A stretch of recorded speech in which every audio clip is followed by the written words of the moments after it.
tem a possibilidade de percorrer a pequena cidade de Cananéia, no litoral de São Paulo, logo percebe a importância da pesca no dia a dia da comunidade. 80% da economia local estão relacionados ao vai e vem de pequenos e grandes barcos, que navegam principalmente pelo estuário, esse canal formado por água doce e salgada no encontro do rio com o mar. Grande parte da produção é resultado do trabalho de pescadores que atuam sozinhos ou em regime familiar, em embarcações com limite de tamanho. O Lucas é o presidente da colônia, que representa 500 pescadores associados. Passou de pai para filho, de vô para pai, e é uma sobrevivência que a gente tem no meio de comer, beber. A gente não quer muita coisa, só quer pescar e ficar tranquilo na nossa paz que a gente tem na natureza, dentro do mangue, da mata.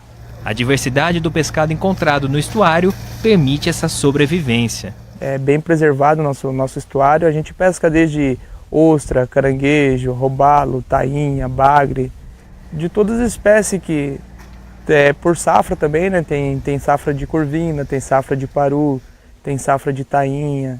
O segredo para manter uma atividade pesqueira forte passa pelo cuidado com a natureza. E para a Natália, gestora florestal, isso não falta em Cananéia. A cidade está na maior área contínua de Mata Atlântica do estado e possui 9 unidades de conservação de diferentes categorias. Elas fazem parte de grandes áreas naturais protegidas, os chamados mosaicos do Lagamar e do Jacupiranga. A Natália é a gestora de 3 unidades, as reservas extrativistas do Taquari e da Ilha do Tumba e a reserva de desenvolvimento sustentável de Itapanha-Pima. Essas unidades elas têm o objetivo de conciliar a conservação da natureza com a conservação da cultura e do modo de vida das comunidades tradicionais que fazem uso dessas áreas.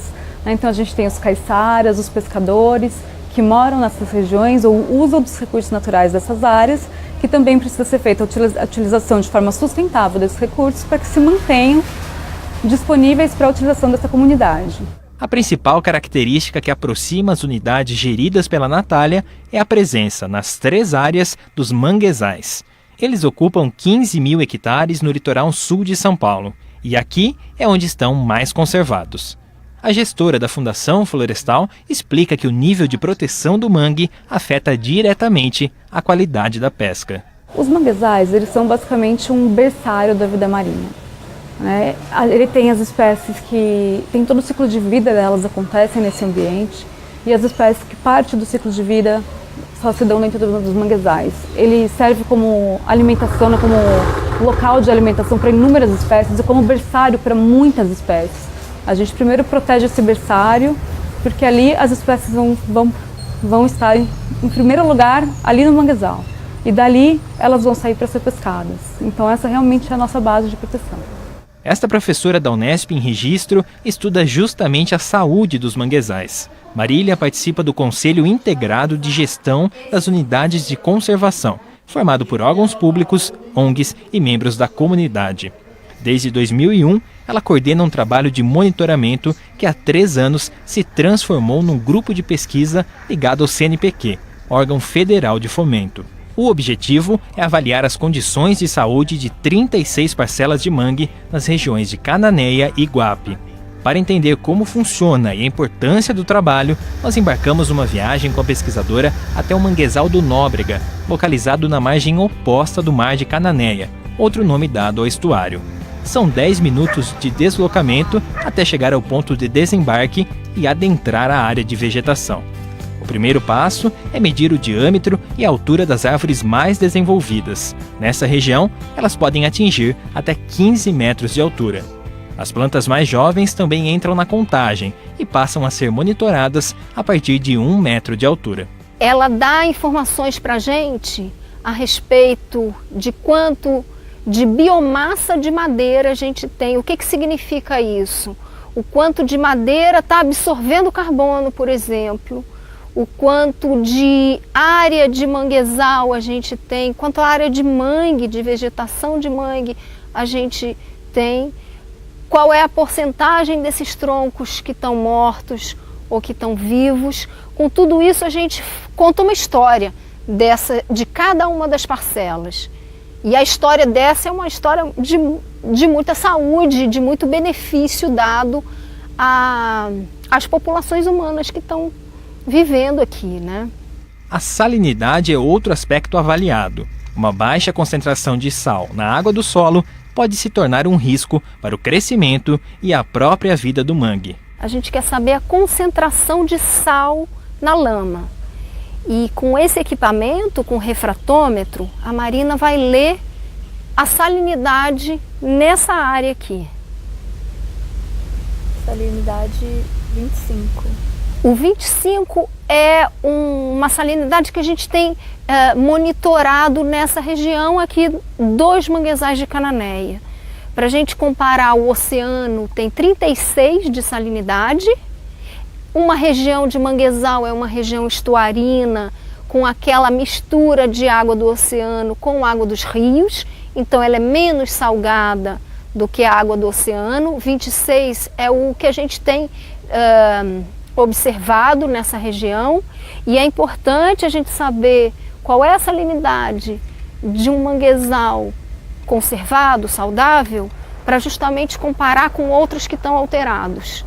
E aonde tem área com alteração, com entrada de água doce, com canais artificiais, que é o caso da região de Iguape, fica gritante a salinidade daqui comparada com de lá. Depois de coletados, esses dados são tabulados e disponibilizados para entidades de proteção ambiental. Prioridade é passar para gestores de unidades de conservação essas informações, passar para o Ministério Público essas informações, passar para a Secretaria do Meio Ambiente essas informações, tanto o mapeamento dos manguezais com o uso de imagem de satélite ou de fotografia aérea, como os dados de monitoramento dessas áreas permanentes, né, as parcelas permanentes que a gente tem aqui na região. Então, constantemente a gente participa de reuniões de conselhos de unidades de conservação, constantemente estamos trabalhando juntos e fornecendo os dados. Além da importância desse trabalho, outro destaque é a composição do grupo de pesquisa, formado só por mulheres. Enquanto a nossa equipe tem bastante dificuldade para se locomover, elas andam tranquilamente pelo mangue e ainda nos ajudam a carregar os equipamentos. Eu percebi que as meninas dão conta de carregar o equipamento pesado, dão conta desse trabalho, que é um trabalho físico, né? É bastante árduo, é cansativo, mas a gente dá conta muito bem e trabalha muito bem juntas, né? E a partir daí eu achei que era bacana a gente fazer esse empoderamento feminino. Eu não tenho nada contra os meninos, mas eu acho que a gente tem um momento importante aí de valorizar a atividade feminina na pesquisa, valorizar a atividade feminina na oceanografia, na engenharia de pesca. E em função disso, agora eu só tenho equipes de meninas. Atualmente, 4 alunas de graduação participam das atividades. A Marina, por exemplo, foi selecionada como bolsista do projeto Cílios do Lagamar, uma iniciativa apoiada pela Fundunesp e pelo Fundo Estadual de Recursos Hídricos. Ao longo deste ano, vai se dedicar ao monitoramento dos manguezais em áreas degradadas em Iguape e vai contar com as experiências que teve até aqui. Antes a gente só tem uma noção meio que vaga de tudo isso, de conservar, né? A gente sempre quer conservar porque ajuda o meio ambiente, a gente não entende muito o porquê. E estando aqui dentro e vendo tudo, conhecendo tudo que ele oferece, tanto para a parte dos pescadores, para a parte da cidade e para a fauna aqui, para o mar, nossa, mudou total. Eu aprendi muito mais e eu vi realmente que a gente tem que cuidar. É o protagonismo e a dedicação dessas mulheres que permitem à comunidade de Cananéia garantir a preservação de sua principal fonte de sobrevivência.